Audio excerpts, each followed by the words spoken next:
किया जाए, प्रभावित क्षेत्रों पुनर्वास और रोजगार की व्यवस्था की जाए। राजस्थान के अंदर अभी हमारे खेजड़ी का वृक्ष, चलिए धन्यवाद। एक लास्ट समाप्त कर रहा हूँ साहब, लास्ट। खेजड़ी के वृक्ष की अंधाधुंध कटाई चल रही राजस्थान के अंदर, बहुत से लोग आंदोलन करें। खेजड़ी हमारी जीवन धारा राजस्थान की, मध्य प्रदेश की, और आप सोलर ला रहे हो, नए उद्योग ला रहे हो, लेकिन खेजड़ी के वृक्ष को नहीं काटा जाए। वो छाया के साथ साथ लोगों को रोजगार भी देता है। जो सब्जी होती है सांगरी की, वो वर्ल्ड फेमस। माननीय सदस्य श्री हनुमान बेनीवाल जी। धन्यवाद सभापति जी। सदन में आज आपदा प्रबंधन संशोधन विधेयक की चर्चा हो रही है। विधेयक के उद्देश्य के बारे में मेरे से पूर्व पक्ष विपक्ष के माननीय कई सांसदों ने अपनी बात रखी। आपदा प्रबंधन, जिसे मूल रूप से संस्थागत तंत्र आपदा प्रबंधन योजना और आपदा प्रभावों को रोकने के क्रम में आप ये बिल लेके आ रहे हैं। मंत्री जी यहाँ विराजमान है। मंत्री जी, ज़्यादा अच्छा तो ये रहता कि आपदा को लेके कई बार चर्चा भी हाउस के अंदर हुई। अच्छा होता कि आप तमाम सांसदों से एक राय लेते और उसके बाद एक ऐसा बिल लेके आते कि हम प्रत्येक उस व्यक्ति को आपदा के समय जिसको जिस चीज़ की आवश्यकता है वो सारी आवश्यकता मुहैया करवा सकें।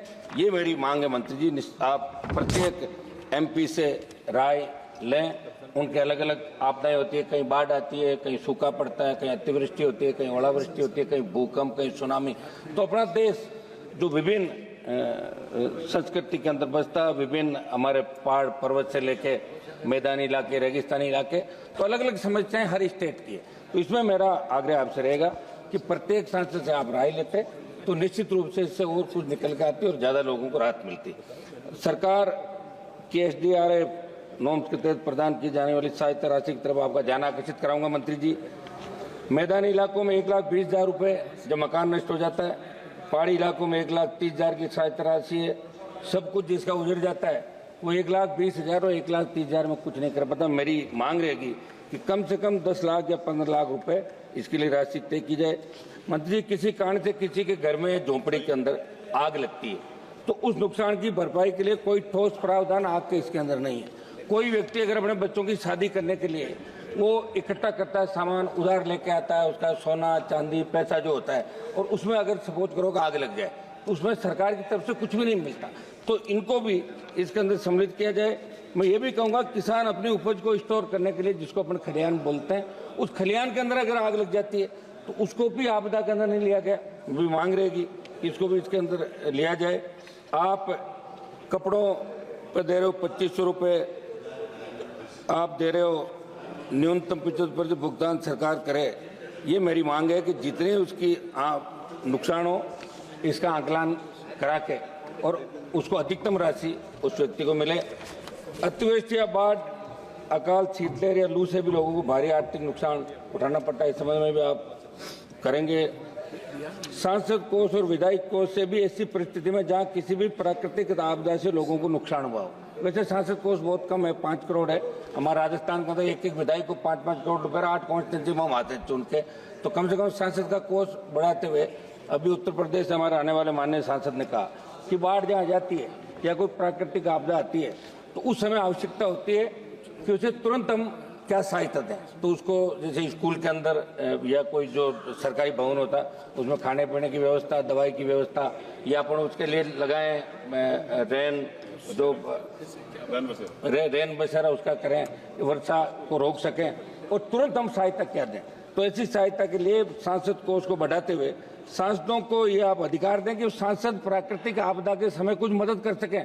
लोग हमारे पास आते हैं, मदद नहीं कर पाते, तो इसके अंदर आप प्रावधान करें और सांसद के ESP बढ़ाएं। SDRF NDRF के नॉर्म्स के अनुसार मदद करने की सिफारिश करने के अलावा कुछ नहीं कर सकते। इसलिए आपसे हमारी गृह राज्य मंत्री जी जो बहुत ज़्यादा ध्यान भी रखते हैं हर व्यक्ति का, हर सांसद का, तो आप इस विशेष रूप से इस बात का ध्यान रखेंगे कि लोग हमारी तरफ देखते हैं और हम सरकार की तरफ देखते। 1 मिनट आप बातों समाप्त करने कंप्लीट। हाल ही में अग्निशमन सेवाओं के आधुनिकीकरण से जुड़ा मेरा सवाल था, जिसके जवाब में गृह राज्य मंत्री जी ने कहा कि अग्निशमन सेवा राज्य का विषय और अनुच्छेद 243 के तहत भारत के संविधान की 12वीं अनुसूची में एक नगर पालिका कार्य के रूप में सम्मिलित किया गया। मैं गृह मंत्री जी से मांग करूंगा कि ग्राम पंचायतों का अधिकार। धन्यवाद माननीय सदस्य।